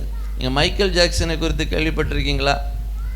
வயசானவங்களுக்கு ரொம்ப தெரியாது இல்லையா? ஆனால் வாலிபர்களுக்கு நன்றாக தெரியும். இன்றைக்குள்ள வாலிபர்கள் மறந்துருப்பாங்க. அவன் சேலஞ்ச் பண்ணான், மரணத்தை சேலஞ்ச் பண்ணான். எப்படின்னா, நான் 150 வருஷம் வாழுவேன். எத்தனை வருஷம் வாழுவேன்? 150 வருஷம் நான் வாழுவேன். ஏன்னா எனக்கு நிறைய டாக்டர்ஸ் இருக்கிறாங்க, என் ஒரு உறுப்பு, என் இருதயமே போனாலே பலர் எனக்கு இருதயத்தை கொடுக்குற இருக்கிறாங்க. என் கிட்னி ஃபெயிலியர் ஆனால் இன்னும் பலர் என்ன செய்யுங்க, கிட்னி கொடுக்கறதுக்கு ரெடியாக இருக்கிறாங்க. அதனால் அவன் நிறைய மருத்துவரை வைத்திருந்தான், நிறைய எக்ஸசைஸ் பண்ணி கொடுக்குற அந்த பயிற்சி கொடுக்குற நிறைய பேரை வைத்திருந்தான். அவன் சொன்னான், சேலஞ்ச் பண்ணான், நான் 150 ஆண்டுகள் நிச்சயமாக வாழ்வேன். ஆனால் 50வது வயசில் என்ன செய்தான், மரித்து போயிட்டான். பிரியமானவர்களே, நம்முடைய உயிர் நம்முடைய கரத்தில் இல்லை. நம்முடைய நாசியில் யாருடைய சுவாசம் இருக்குது? ஒரு நாசியில் ஜீவ சுவாசத்தை அவர் ஊதினார். அதில் அதிகாரம் ஒருவருக்கு மட்டும்தான் இருக்குது. எந்த மருத்துவமனையிலையும் இல்லை, எந்த மருத்துவர்கிட்டையும் இல்லை ஐயா, அவர்கிட்ட தான் இருக்குது. ஆகவே பவுல் சொல்கிறாரு, நீ உனக்கு கொடுக்கப்பட்ட இந்த பொன்னான கிஃப்டை, மிக விலையேர்ந்த ஒரு கிஃப்ட், என் ஆண்டவருடைய சுவாசம் உன் நாசியில இருக்கு. ஆகவே நீ எப்படி இந்த காலத்தை பிரயோஜனப்படுத்து. இதை தமிழில் நம்ம படித்து பார்க்கும்போது அங்கே சொல்லப்படுகிறது காலத்தை பிரயோஜனப்படுது. நீங்கள் ஆங்கிலத்தில் ஒரு சில டிரான்ஸ்லேஷனில் படித்து பார்த்தா ரொம்ப அற்புதமாக இருக்குது. பார்த்துடுங்க எப்படி போடப்பட்டிருக்குன்னா, ஒரு டிரான்ஸ்லேஷனில் ரிடீம் யுவர் டைம், இன்னொரு டிரான்ஸ்லேஷன் போடப்பட்டிருக்கு make use of your time, இன்னொரு டிரான்ஸ்லேஷனில் பர்ச்சேஸ் யுவர் டைம். பர்ச்சேஸ் இப்போ உங்களுக்கு புரிஞ்சிருக்குமா? அப்படின்னா என்ன பர்ச்சேஸ்னால் என்ன? நேரத்தை விலை கொடுத்து வாங்கிக்கொள். இன்றைக்கி வாங்குறாங்க தெரியுமா நேரத்தை? எப்படி நம்ம வாங்குகிறோம்? நீங்கள் முத்து நகர் எக்ஸ்பிரஸில் நீங்கள் சென்னைக்கு போனோன்னா எவ்வளோ மணி நேரம்? ஒரு 12 மணி நேரம். ஸ்லீப்பர் கிளாஸில் 400 ரூபாய் கொடுத்தா சுகமாக போய் ஒரு 12 மணி நேரம் நாளை காலையில் இறங்கிடலாம். ஆனால் விமானம் இருக்குது இல்லையா, விமான நிலையம் இருக்குது தூத்துக்குடியில். இந்த விமானத்தில் ஏறி உட்கார்ந்தா ஒரு 50 நிமிஷத்தில் நீங்கள் சென்னையில் போய் இறங்கிடலாம். 400 ரூபா கொடுத்தா போக முடியுமா? போக முடியாது. ஒரு 5000 ரூபாய் கொடுக்கணும், ஒரு 4000 ரூபாய் கொடுக்கணும். ஒரு 10 மடங்கு பணம் கொடுத்து ஒரு 10 மணி நேரத்தை நீங்கள் என்ன செய்கிறீங்க? வாங்கி கொள்ளுறீங்க. ஆகவே தான் பைபிள் எங்க சொல்லப்படுது, buy up your time, purchase your time. அப்படி என்றால் உனக்கு கொடுத்த நாட்களை கொஞ்சம் யோசித்து பார். அன்றைக்கு பரிசுத்தவான்கள் யோசித்து பார்த்தார்கள். சங்கீதம் 39வது சங்கீதம் 4வது வசனத்தை ஒரு சீக்கிரமாக வாசிக்க முடியுமா? சங்கீதம் 39 4வது வசனம். கர்த்தாவே, நான் எவ்வளவாய் நிலையற்றவன் என்பதையும் உணரும்படி என் முடிவையும் என்னுடைய நாட்களின் அளவு எவ்வளவு என்பதையும் எனக்கு தெரியும். எவ்வளவு அழகான வசனம் பாருங்க. சங்கீதக்காரன் சொல்றாரு, என்னுடைய நாட்களின் அளவு எவ்வளவு ஐயா, நான் எத்தனை வருஷம் என்பதல்ல, அளவு எவ்வளவு, எத்தனை அடிதூரம் என்பதை எனக்கு சொல்லித்தாருங்க. எவ்வளவு அடிதூரம் நான் போக முடியும் என்பதை கர்த்தாவே நீர் எனக்கு சொல்லித்தாருங்க. பெரியமானவர்களே, இது நம்முடைய ஜெபமா இருக்கு. ஆண்டவரே, நான் இந்த உலகத்தில் நான் எவ்வளவு நாள் வாழ போறேன் ஐயா, இந்த வாழுகிற நாட்கள் உமக்கு பிரியமா வாழணும், நீ விரும்புகிறபடி வாழ வேண்டும் என்பதை எனக்கு நீங்கள் சொல்லித்தாருங்க. இன்னொரு வசனம், சங்கீதம் 90:13, மோசேயினுடைய சங்கீதம் வாசிங்க. 90:12. நாங்கள் ஞான இருதயம் உள்ளவர்களாகும்படி, அந்த வார்த்தையை பாருங்க, நாட்களை எண்ணும் அறிவை எங்களுக்கு போதி தரலும் மோசே எழுதுகின்றார். பிரியமானவர்கள், அப்படி என்றால் பரிசுத்தவான்கள் ஆண்டவர் தங்களுக்கு கொடுத்த நாட்களை குறித்து அவர்கள் கரிசனையோடு இருந்தாங்க. இன்னைக்கு நம்ம இருக்கிறோமா? நம்ம நினைக்கிறோம் இன்னும் கொஞ்ச நாள் போகட்டும், பரிசுத்தமாக இன்னும் கொஞ்ச நாள் போகட்டும், இன்னும் ஜெபம் பண்ணுறதுக்கு இன்னும் கொஞ்ச நாள் போகட்டும். இந்த ஐயா அண்ணன் சொல்லிகிட்டே இருக்கிறாங்க, இந்த ஜெப கூட்டத்துக்கு வாங்க, ஜெபம் பண்ணுங்க, 1 மணி நேரம் ஜெபம் பண்ணுங்க. ரொம்ப சந்தோஷமாக இருந்துச்சு. கிட்டத்தட்ட 34 மணி நேரம்னு சொன்னாங்க. ஒரு நாளில் 24 மணி நேரம். நான் யோசித்தேன், எங்கேயா இந்த அண்ணனுக்கு 34 மணி நேரம் கிடச்சி அப்படின்னு. அதுக்கப்புறம் தான் யோசனை வந்துச்சு, 34 பேர் ஒவ்வொரு மணி நேரம் ஜெபம் பண்ணேன். கரெக்டு தானே? ஆச்சரியம் பாருங்க.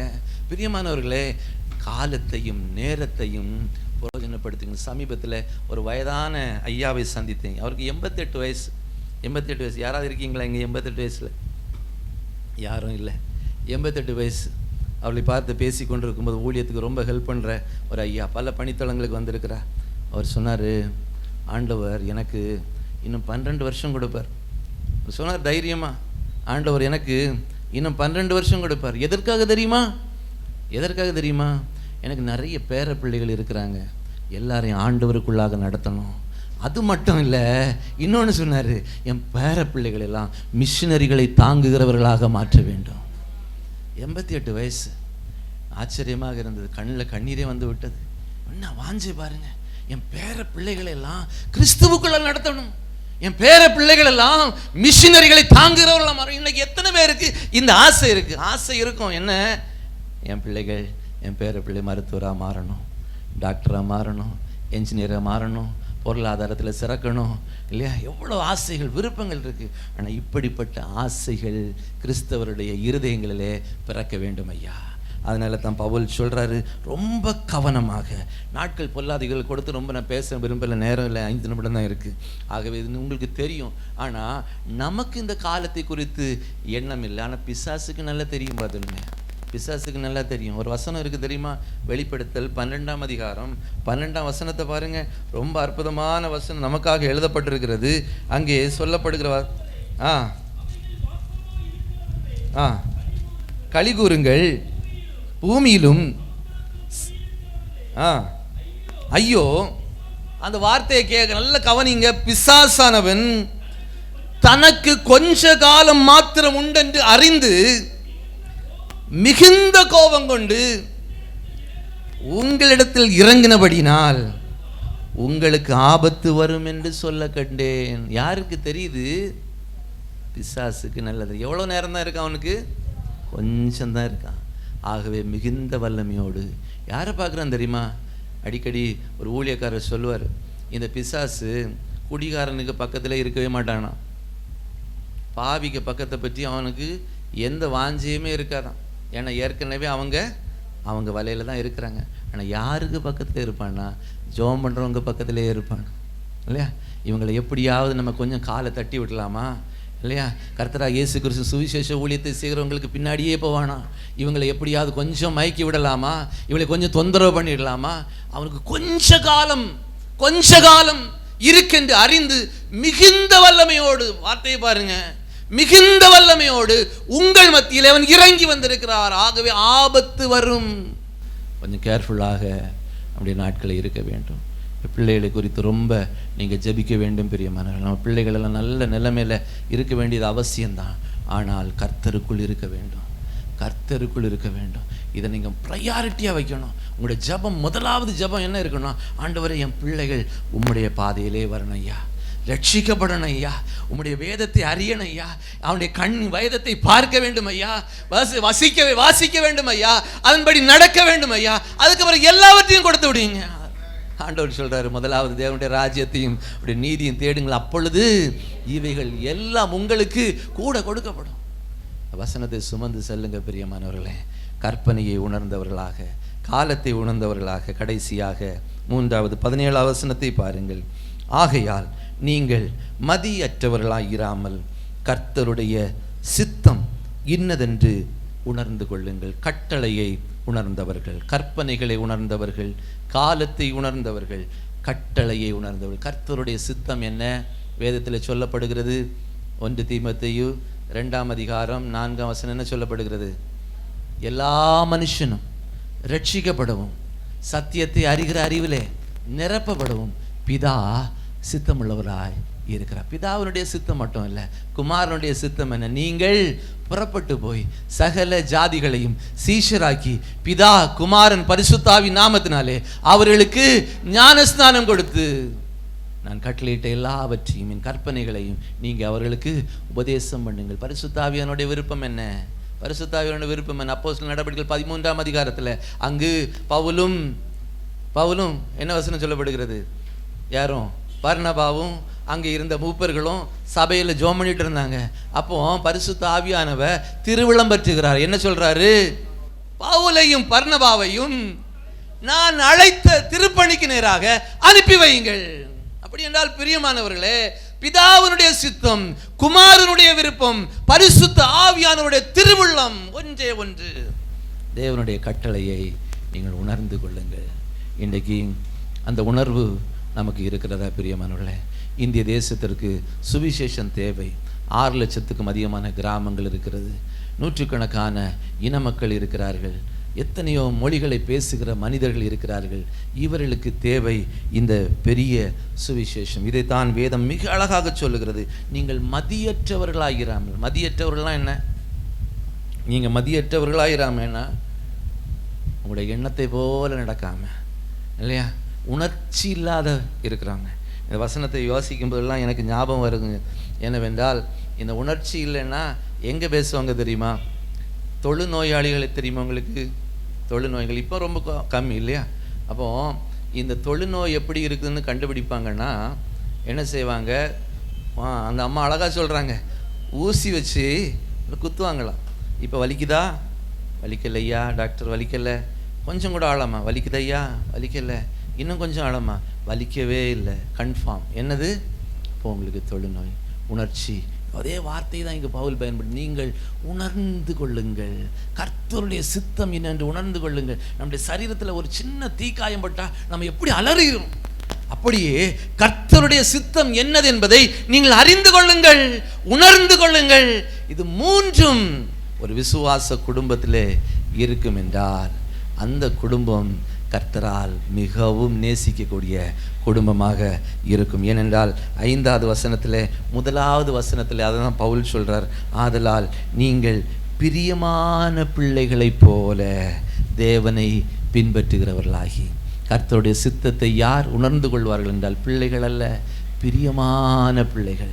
பிரியமான பிள்ளைகள் இந்த கற்பனைக்கு அவர்கள் இடம் கொடுப்பார்கள், காலத்தை உணர்ந்து கொள்வார்கள், கட்டளையை உணர்ந்து கொள்வார்கள். பிரியமானவர்களே, நீங்களும் இந்த 3 காரியங்களே நீங்கள் வளர்ந்து பெறுவீர்கள் என்று சொன்னால் கர்த்தரால் ஆசீர்வதிக்கப்பட்ட குடும்பங்களாக உங்கள் குடும்பங்களை கர்த்தர் நடத்துவார். மென்மேலும் நீங்கள் வளர்ந்து பெறுவீர்கள். கர்த்தர் உங்கள் ஒவ்வொருவரையும் ஆசீர்வதிப்பாராக. ஆமென். எனக்காய் பேசிட நாவுவே, என்னை போல் அலைந்திட கால்கள் வேண்டும். எனக்காய் பேசிட நாவு வேண்டும், என்னை போல் அலைந்திட கால்கள் வேண்டும். என்னில் அன்பு கூற ஆட்கள் வேண்டும், இதை உம்மிடம் கேட்கிறேன் தர வேண்டும்.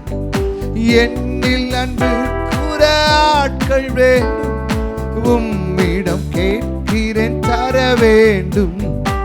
அழைக்கிறார் இயேசு,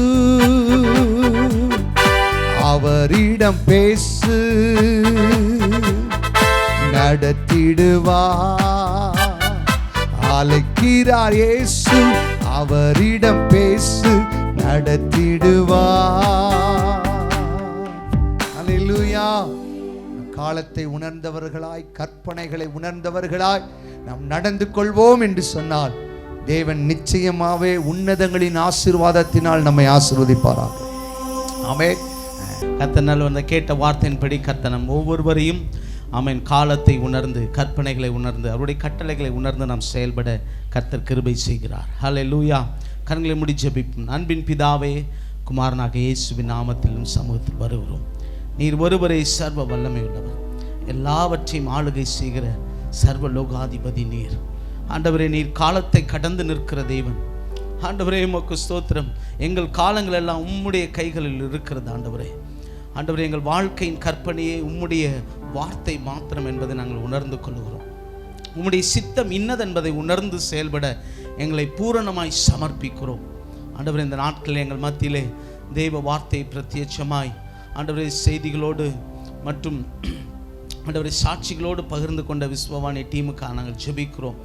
கர்த்தருடைய விசேஷித்த விதமான ஆண்டவருடைய ஆசீர்வாதமும் உம்முடைய பாதுகாப்பும் உம்முடைய கிருபையும் ஆண்டவரே ஹல்லேலூயா விசேஷமாக இந்த விஸ்வவாணி தீர்க்க தரிசன ஊழியங்கள் மூலமாய் ஆண்டவரே, இந்த சுவிசேஷ ஊழியங்கள் மூலமாய் ஆண்டவரே ஸ்தோத்திரம், இந்த அருட்பணி செய்கிற ஒவ்வொரு ஊழியர்கள் மூலமாய் கர்த்தருடைய கிருபை இருக்கும்படி நாங்கள் ஜெபிக்கிறோம். உம்முடைய வார்த்தை ஆண்டவரே தொடர்ந்து எங்கள் மத்தியிலே ஆண்டவர் கிரியை செய்வதாக இந்த வார்த்தையை நாங்கள் அசை போட்டு ஒவ்வொரு நாளும் எங்கள் வாழ்க்கையில் அதை அபியாசப்படுத்த கர்த்தர் கிருபை செய்வீராக.